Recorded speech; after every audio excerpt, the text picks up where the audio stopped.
우리는 다수의 분노 앞에서 당당하게 이것이 아닙니다라고 이야기할 수 있는 용기가 사실상 대부분의 사람들은 갖고 있지 않습니다. 우리가 다수가 아니라고 하는 그 시점에서 이것은 맞다라고 할 수 있는 것은 굉장히 큰 용기를 필요로 하는데 사실 우리 대부분은 이러한 용기가 없어요. 대부분은 어떤 선택을 하죠? 대부분은 침묵하는 것을 선택합니다. 다수의 동조하는 사람들도 있겠지만 이게 아니라고 분명히 내 마음속에는 있어요. 아, 이건 분명히 아니야. 이건 정의가 아니고 하나님의 뜻이 아니야. 하고 그런 불편한 마음이 있는데 그것을 당당하게 이것은 아닙니다라고 여러 사람들 앞에서 공중 앞에서 이야기할 용기는 없기 때문에 대부분의 사람들은 침묵이라고 하는 방법들 많이 선택하게 됩니다. 왜냐하면 이 얘기를 하는 순간에 어떻게 되죠? 이 관계가 굉장히 불편해지죠. 그리고 다수가 불편해하는 상황 속에서 나는 여러 가지 피해를 감수해야 되는 상황이 되는 거죠.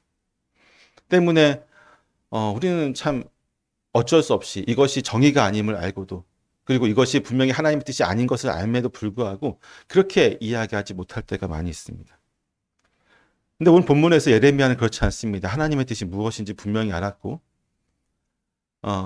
이스라엘 백성들이 이 말을 싫어한다는 사실을 분명히 알았음에도 불구하고 그는 당당하게 하나님의 뜻을 전하죠.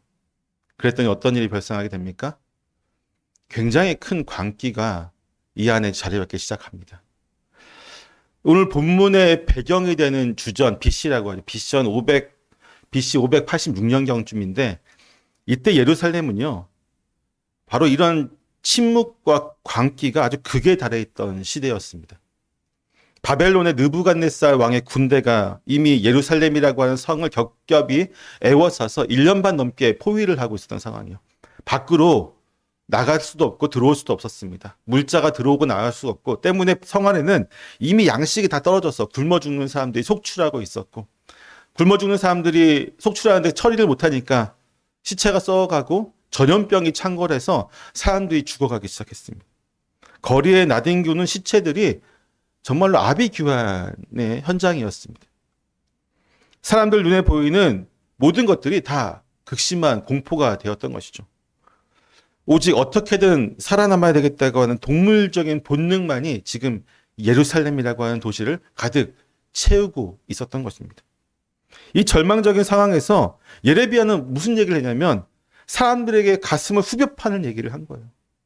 뭐라고 얘기했습니까? 사람들이 원했던 말은 뭐였어요? 하나님께서 우리를 지켜주실 것이다. 하나님이 저 바벨론의 모든 군대들을 느부갓네살 왕을 다 물리쳐 주실 것이다 라는 말을 모든 백성들이 왕부터 해서 모든 백성들이 기대했지만 예레미야는 정반대의 말을 했습니다. 빨리 항복해라. 하나님이 이 성을 반드시 느부갓네살 왕에게 넘길 거니까 너희들의 생명을 보존하는 것, 굶어 죽지 않고 기근으로 굶어 죽지 않고 전염병으로 죽지 않는 유일한 방법은 최대한 빨리 항복하는 것이다. 마지막까지 결사항전을 외치던 강경파 고관들에게는 받아들일 수 없는 말이었죠. 마치 매국노의 저주처럼 들리는 말이었을 것입니다. 결국 스바다와 밧소를 위시한 고관들은 어떻게 합니까? 이 눈의 가시 같은 예레미야를 제거하기로 결정하게 됩니다. 그들은 시드기야 왕을 찾아가서 협박하죠. 4절을 한번 같이 읽어볼까요? 시작.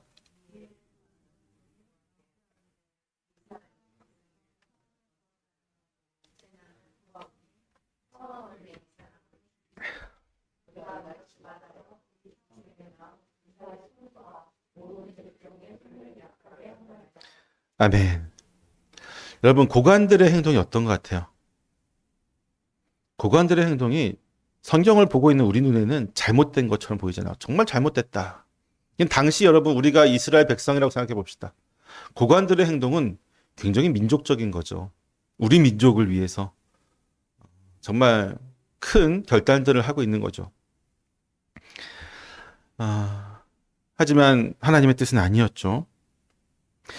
우리가 또 봐야 될 것 중 하나가 뭐냐면 시드기야 왕은 사실 바벨론에서 세운 허수아비 왕과 같았습니다. 그래서 실권은 하나도 없었어요. 왕자에 앉아 있긴 하지만 왕관을 쓰고 있긴 하지만 실과는 대부분 이 고관들이 다 가지고 있었던 상황이었습니다. 때문에 고관들이 예레미야를 죽이고자 하니까 왕이 그를 막을 수는 없었어요. 시드기야 왕이 아무리 예레미야를 좋아한다고 할지라도 뭐 본인이 살아야 되니까. 때문에 5절에서 이렇게 얘기합니다. 같이 읽습니다. 시작.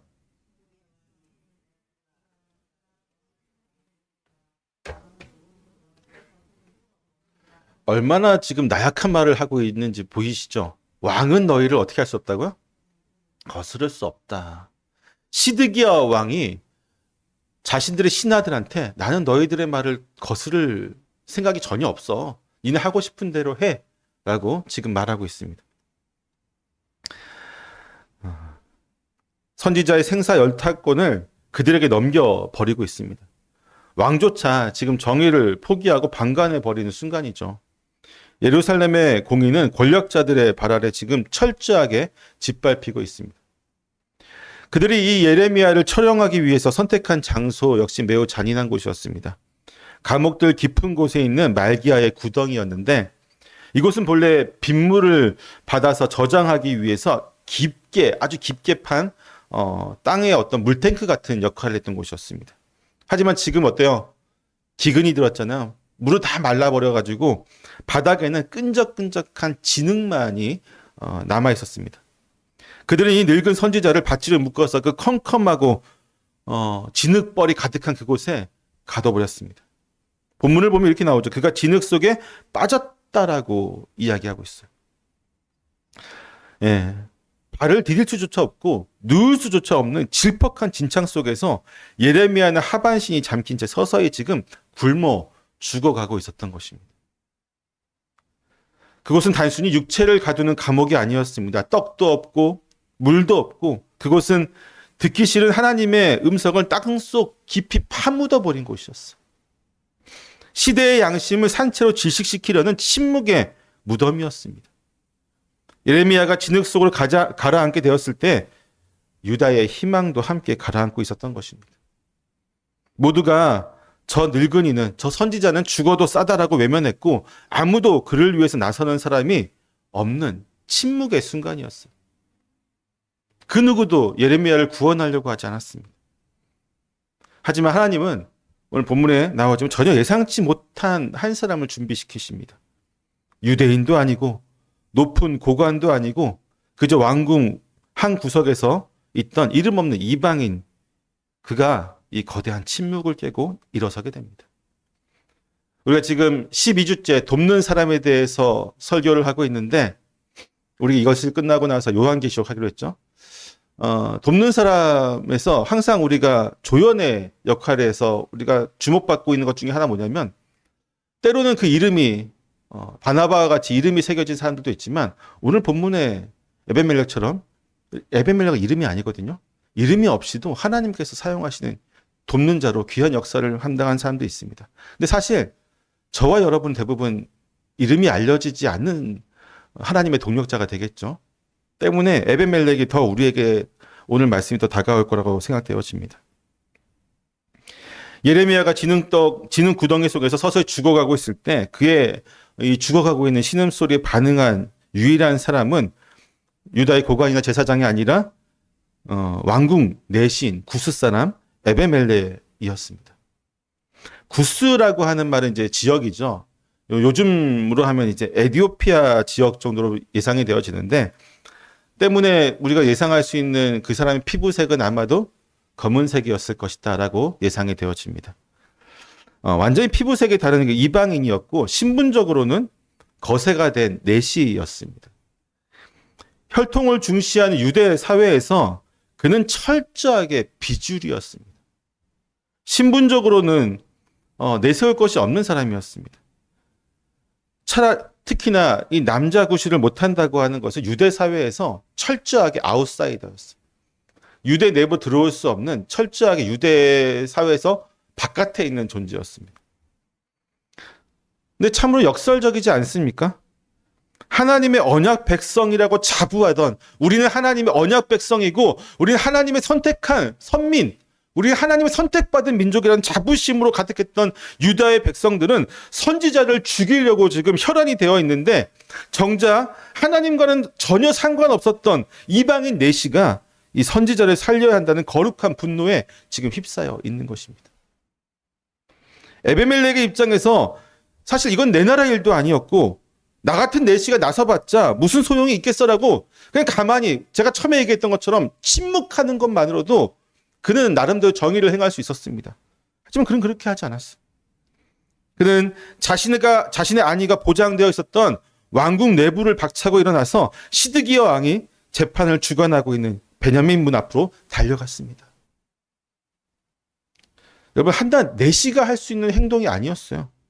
왜냐하면 당시 예루살렘의 고관들은 예레미야를 죽이기로 이미 암묵적으로 합의를 하고 있었고, 왕조차 그 결정에 침묵함으로써 이 거대한 악의 카르텔을 형성하고 있었습니다.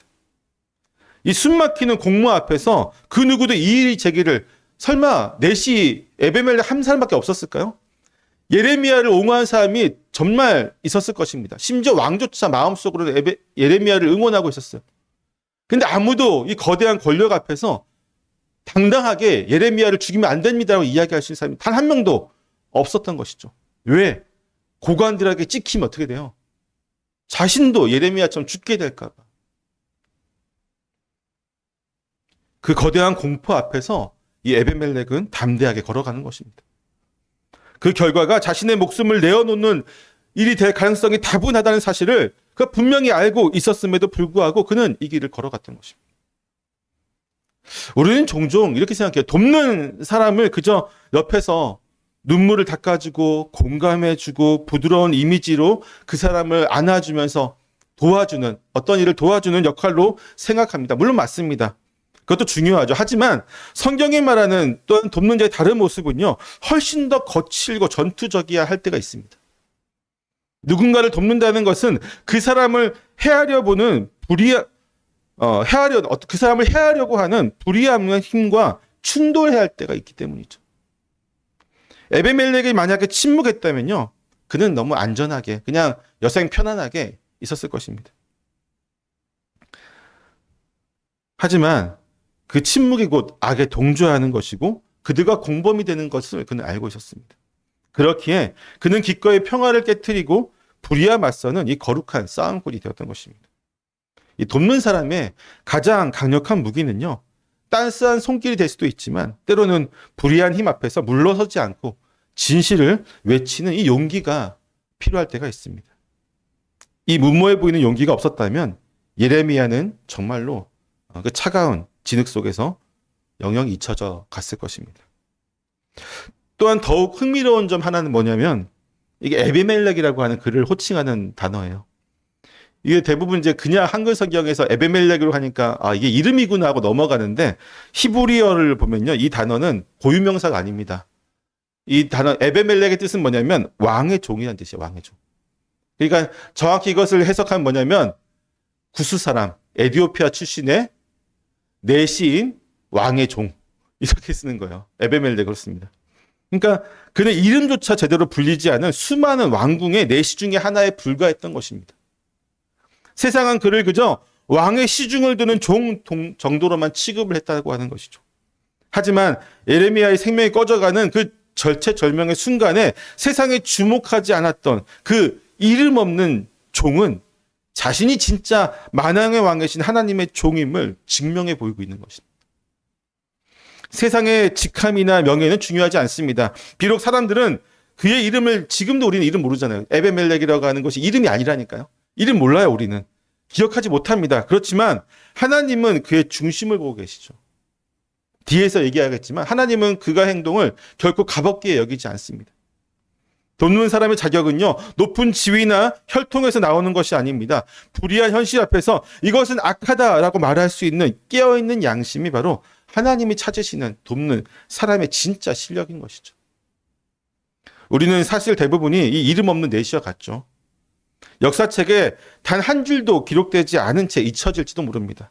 그러나 그것이 결코 우리의 삶이 무가치하다는 뜻은 결코 아닙니다. 우리 중에 그 누구도 역사책에 기록되지 않는다고 할지라도 저와 여러분의 삶은 누가 기억하냐면 하나님이 기억하십니다. 언제요? 우리가 이 이름 없는 내시처럼 하나님의 정의를 외치며 살아갈 때, 하나님의 뜻이 무엇인지를 행하며 살아갈 때, 하나님이 원하시는 방향대로 우리가 나아갈 때 세상은 우리의 이름을 전혀 기억하지 못할지라도 우리 하나님은 우리를 기억하십니다. 에베멜렉이 왕을 찾아간 시점은 그야말로 정말 살아로운 판 위를 걷는 것 같았습니다. 시드기야 왕은 아까도 얘기했지만 이미 권력을 다 잃었어요. 권세 등등한 고관들의 압박에 못 이겨서 예레미야를 그들에게 내어줄 수밖에 없는 상태였습니다. 왕의 도장에 찍힌 판결을 일개 내시가 뒤집어 엎으려고 한다는 것은요, 왕의 권위에 대한 정면 도전이자 당대의 최고 권력 집단을 적으로 돌리는 행위였습니다. 자칫하면 예레미야보다 먼저 목이 떨어질 수도 있는 상황이었죠. 하지만 이 에베멜렉은 머뭇거리지 않습니다. 그는 왕 앞에서 가장 정중하지만 가장 단호한 목소리로 이렇게 외치고 있습니다. 내 주 왕이여, 저 사람들이 선지자 예레미야에게 행한 모든 일은 악하니이다. 9절 말씀 같이 한번 읽어볼까요? 시작.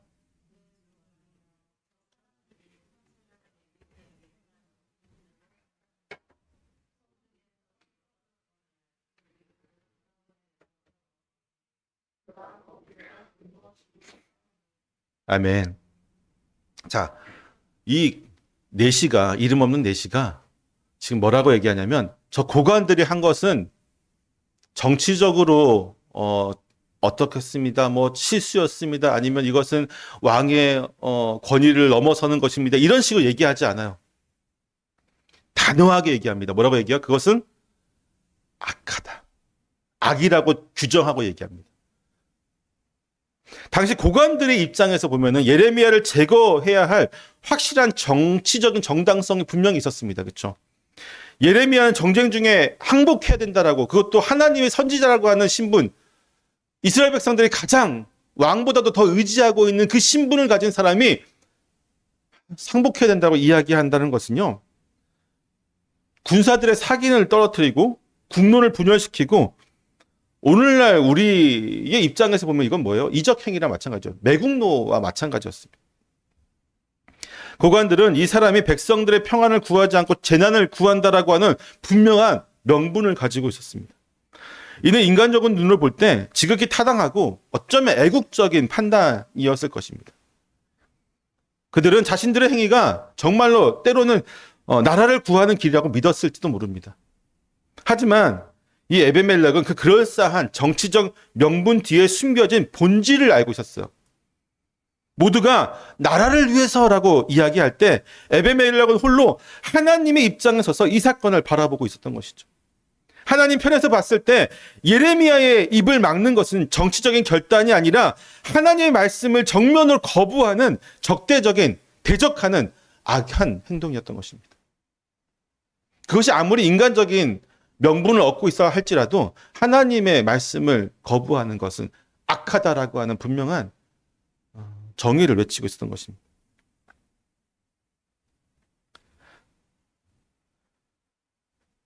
아무리 정치적으로 옳다고 할지라도 다수가 동의하는 명분이 있다고 해도 그것이 하나님의 뜻을 가로막고 있는다면 그것은 선이 아니라 명백한 악입니다. 우리는 그것을 알고 있죠. 에베멜렉이 위대한 이유는요, 그가 난무하는 세상의 논리나 정치적인 셈법에 휘둘리지 않고 오직 하나님의 말씀이 선포되고 있는가, 막히고 있는가라고 하는 이 영적인 기준 하나로 이 상황을 정리하고 있기 때문이에요. 우리는 누군가를 돕기 위해 나설 때 가장 큰 걸림돌이 무엇입니까? 바로 세상이 만들어 놓은 정당한 이유들 때문이지 않습니까? 저 사람은 실패할 만해서 실패한 거야. 상황이 어쩔 수 없었잖아. 때로는 이게 우리 조직을 위한 최선이야라고 하는 인간적인 합리화들이 하나님의 뜻을 가릴 때가 얼마나 많이 있겠습니까? 그러나 하나님 나라의 진정한 돕는 자는 세상 다수가 모두가 예라고 합의할지라도 그것이 하나님의 뜻과 배치된다면 과감히 아니요라고 당당하게 이야기할 수 있어야 됩니다. 돕는 사람의 진정한 용기는 상황을 해석하는 세상의 안경이 아니라 철저히 하나님의 시선으로, 말씀의 기준으로 세상을 바라보고 그대로 행하는 것입니다. 에베멜렉은 왕 앞에서 매우 지혜롭고 전략적인 방법으로 예레미야를 구원하려고 하죠.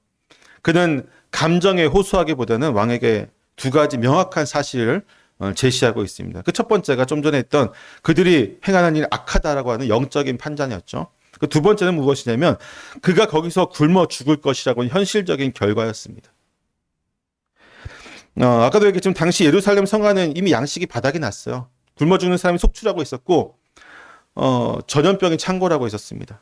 떡이 없어서 멀쩡한 사람도 굶어 죽는 판국에 깊은 구덩이에 갇혀있는 예레미야에게 그 누가 음식을 챙겨주겠습니까? 에베멜렉은 왕에게 이 잔인한 현실을 직시하게 만듭니다. 이 말을 듣게 되자 시드기야 왕의 심정의 변화가 생기게 됩니다. 없던 용기가 생기게 되죠. 에베멜렉의 말이 그의 깊은 갈등을 해소시켜준 결정타가 되었던 것입니다. 이 사실 시드기야 왕에게 예레미야는요, 단순한 죄수가 아니었어요. 물론 끝까지 예레미야 말을 시드기야 왕이 예레미야 선지자의 말을 다 듣진 않았지만 심정적으로는 항상 예레미야를 의지하고 있었습니다. 때문에 힘들고 어려울 때마다 항상 예레미야를 불렀잖아요. 하나님 말씀이 무엇입니까? 네, 그 말씀 듣고 싶습니다. 항상 의지했던 선지자였습니다. 비록 고관들의 눈치를 보느라 겉으로는 그를 핍박하는 척했지만 시드기야는 그 누구보다 예레미야를 신뢰하고 의지했던 왕이었습니다. 나라가 망해가는 절망적인 상황에서 고관들은 거짓 평화를 외치면서 왕의 눈을 가렸지만 오직 예레미야만이 듣기 싫은 진실일지라도 하나님의 말씀을 가감없이 전해주었기 때문이죠. 그래서 왕은 두려울 때마다 비밀리에 예레미야를 불러서 여호와께로부터 받은 말씀이 있느냐고 물으며 그를 통해서 영적인 자신의 안정을 찾으려고 했습니다.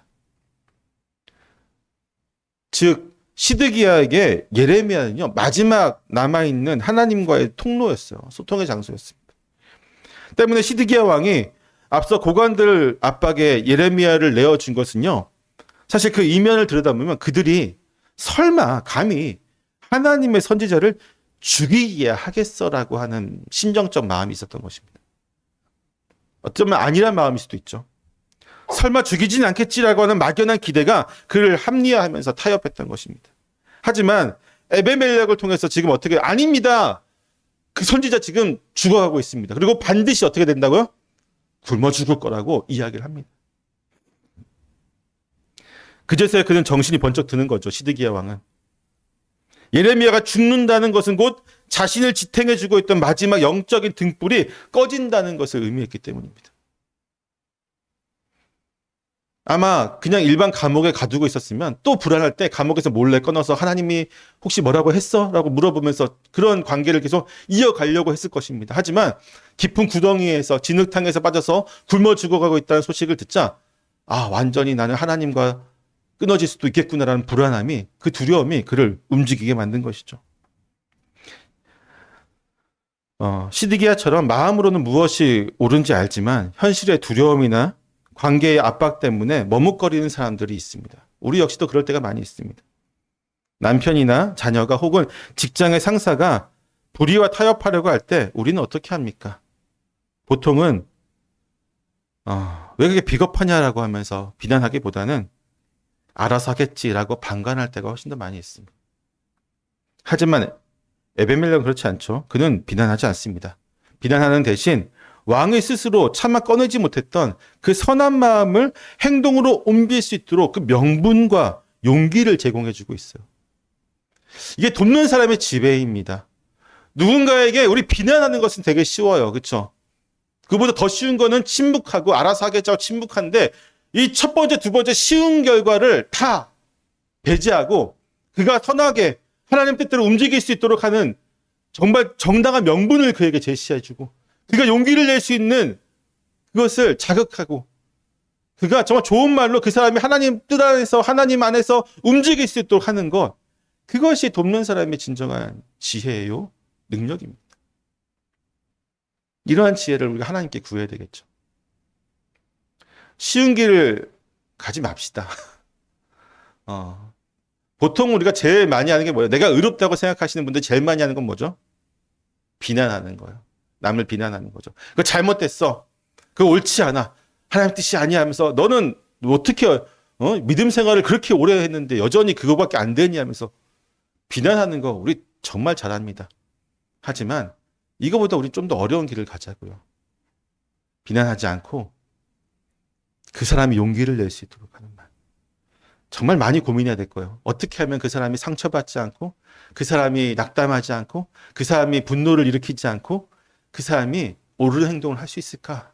어떻게 하면 그렇게 할 수 있을까? 정말 많이 고민해야 되고 한마디 한마디에 정말 신중함이 있어야 되고 하나님의 지혜를 구해야 될 것입니다. 하지만 그 결과가 놀랍지 않습니까?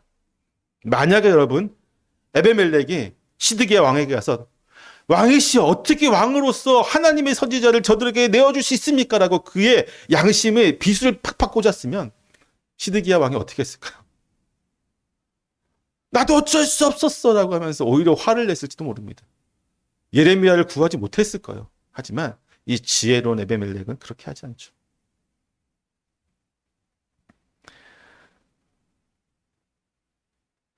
우리 10절 말씀 한번 읽어볼까요? 시작.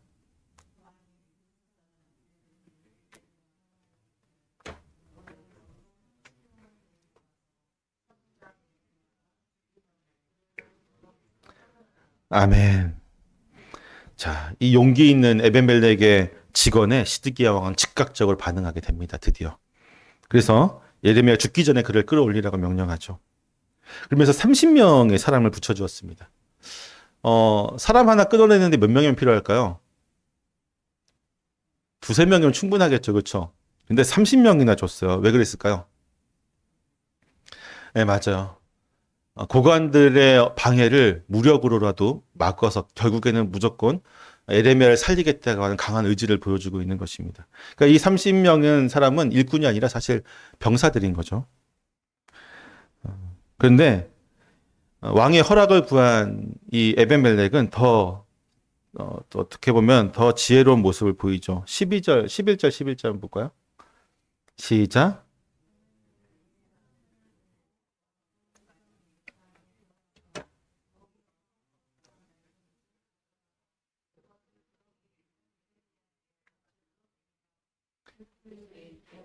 예레미야에게 이르되 당신이 이 헝겊과 낡은 옷을 당신의 겨드랑이에 대고 줄을 그 아래에 대시오. 예레미야가 그대로 하매. 자, 예레미야가 죽어가고 있어요. 1분 1초가 급한 상황이었습니다.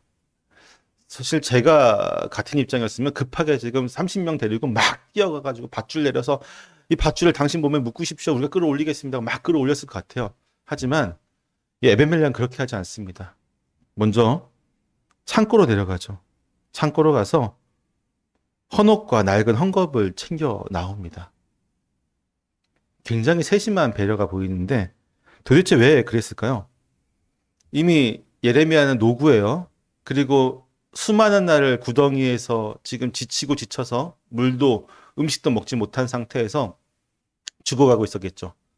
그에게 밧줄을 내려줘서 그가 잡고 올라오게 하는 것은 잔인합니다. 그리고 밧줄을 그의 몸에 묶는다고 할지라도 올라오는 과정 중에 그의 모든 살은 밀리고 찢기고 피가 나고 여러 가지 상처들이 입었겠죠.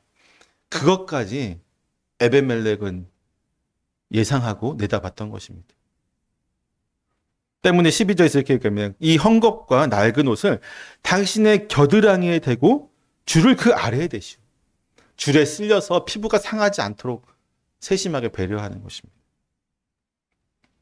어떻게 보면 생명을 살리는 게 먼저니까 그냥 지나칠 수도 있는 부분이잖아요. 하지만 그는 예레미야가 오랫동안 굶주려서 뼈만 앙상하게 남아있다는 것을 너무나도 잘 알고 있었습니다.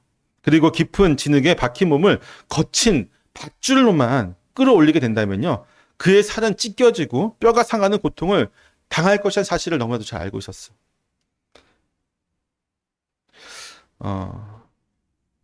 우리가 누군가를 돕는 걸 때 항상 목적이 우선되다 보면요. 급하게 일을 진행할 수 있어요.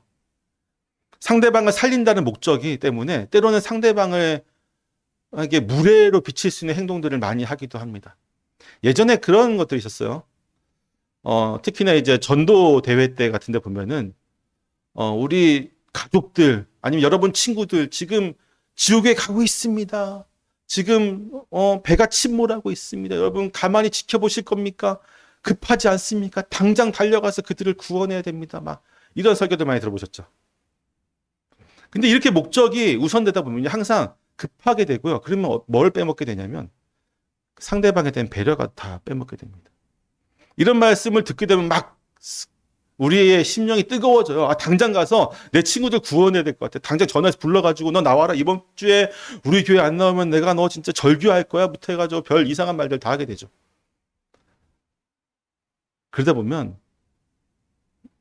여러 가지 문제들이 생기죠. 상처 입는 일들이 생기고. 음. 한창 이제 예전에 어떤 분이 구원해야 되겠다, 전도해야 되겠다는 어떤 사명감에 불타올라서 남의 집에 부스부스 뭐 쳐들어가는 거죠. 집안에 문이 열려 있었다고요. 그 아파트인데 여름에 더웠는데 문을 열어서 이제 소통되게 하는 거죠.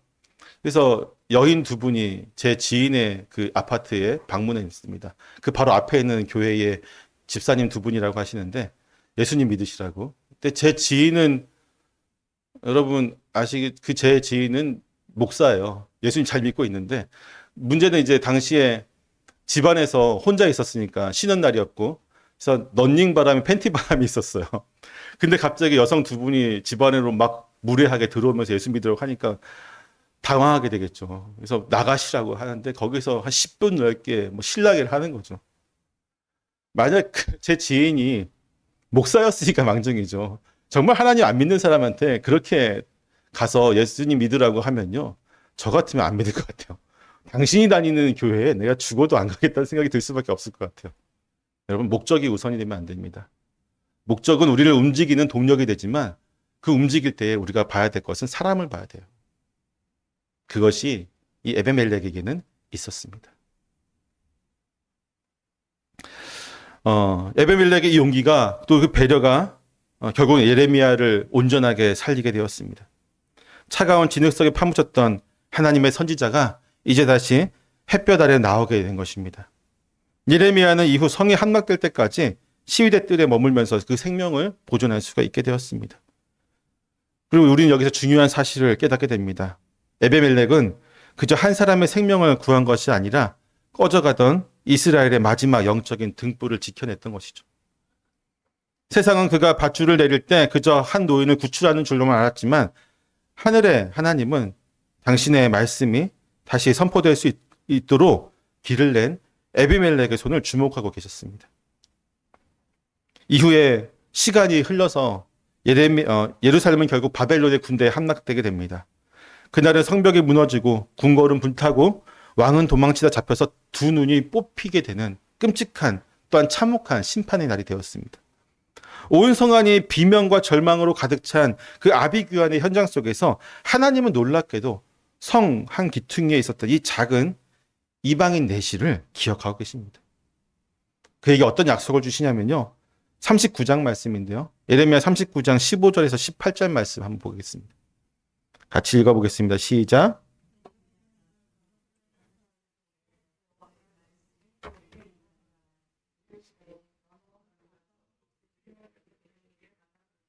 만군의 여호와 이스라엘의 하나님의 말씀에 내가 이 성에 재난을 내리고 복을 내리지 아니하니라 한 나의 말이 그날에 내 눈앞에 이루리라. 여호와의 말씀이니라. 내가 그날에 너를 구원하리니 내가 그 두려워하는 사람들의 손에 넘겨지지 아니하리라. 내가 반드시 너를 구원할 것인즉 내가 칼에 죽지 아니하고 내가 노량물이 같이 내 목숨을 얻을 것이니 이는 내가 나를 믿었음이라. 여호와의 말씀이라 하시더라. 아멘. 수천 명의 유다의 귀족들이 칼 앞에 죽고 사슬에 끌려가고 또 수많은 사람들이 재물을 빼앗길 때 하나님은 에베멜렉 한 사람을 위해서 특별한 보호령을 내려주시고 계십니다. 하나님이 에베멜렉을 그토록 아끼신 이유는 단 하나였습니다. 그가 하나님의 말씀을 믿었기 때문이죠. 18절 마지막 부분 볼까요? 내가 나를 믿었습니다. 그가 하나님을 믿었기 때문에 하나님은 예루살렘이 함락되는 그 아비규환의 현장 속에서 그를 온전하게 지켜주십니다. 하나님은 에베멜렉이 예레미야를 살리기 위해서 왕 앞에 나아갔던 그 위험한 발걸음을 그의 믿음으로 보셨던 것입니다. 그가 창고에서 헌옷을 가지고 챙겼던 그 섬세한 손길을 나를 향한 사랑이라고 느끼셨던 것이죠.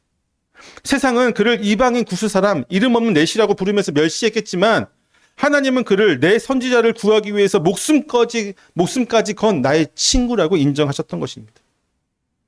모두가 하나님을 거역하고 우상을 숭배할 때 홀로 하나님 편에 서서 진리를 건져 올린 그 충성심을 보시고 하나님은 대재앙의 날에 그를 구별하여서 구원해 주셨던 것입니다. 우리가 누군가를 위해서 내민 작은 헝겊 한 조각, 그 사소해 보이는 배려와 용기를 하나님은 결코 잊지 않으십니다. 사람들은 금방 잊어버릴지도 몰라도 하늘나라 생명책에는 에베멜렉이 헝겊을 준비하며 선지자를 구원해놓으라는 기록이 선명하게 새겨졌을 것입니다. 하나님은 우리가 하나님의 이름을 위해서 감수한 그 작은 불이익과 수고를 나를 향한 믿음으로 보아주신다고 하는 것이죠.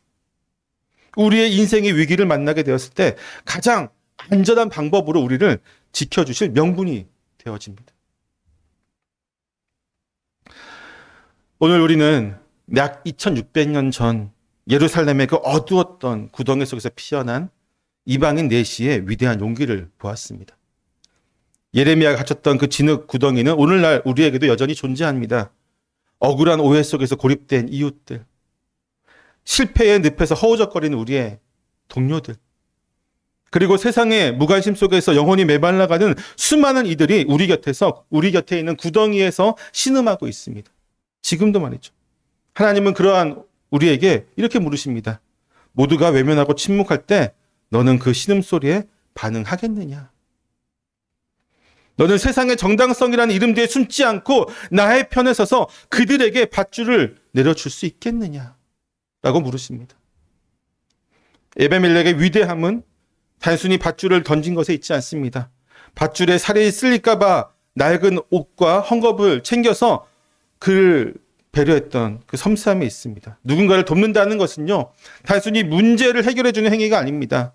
그 사람의 아픔을 내 아픔처럼 느끼고 그의 상처가 덧나지 않도록 정성을 다하는 인격적인 사랑이 그 가운데 있어야 합니다.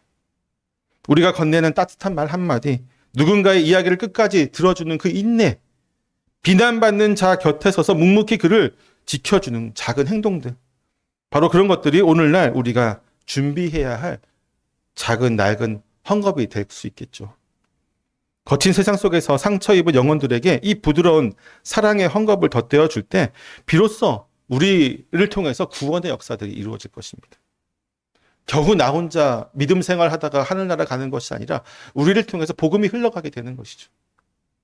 사랑하는 성도 여러분, 에베멜렉은 비록 이름 없는 넷이었으나 하나님은 그를 나를 믿는 자라고 부르시면서 역사의 주인공으로 세우셨습니다.